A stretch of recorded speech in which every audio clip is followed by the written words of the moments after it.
Ontem à noite minha mãe virou galinha.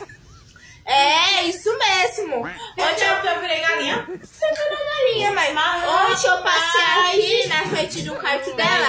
Eu vi meu pai falando bem assim, ó. Senta perto dos ovos. Senta em cima do ovo. Cala a boca! Aonde tu ouviu isso? Aonde não? Eu não quero saber também. Aonde não, porra, eu tô aqui encabulada contigo. Quem que deu? Tá aqui, abertada aqui. Aqui. Aqui, eu tô guardando. Não, ele mandou sentar aqui. Mandou sentar perto dos ovos.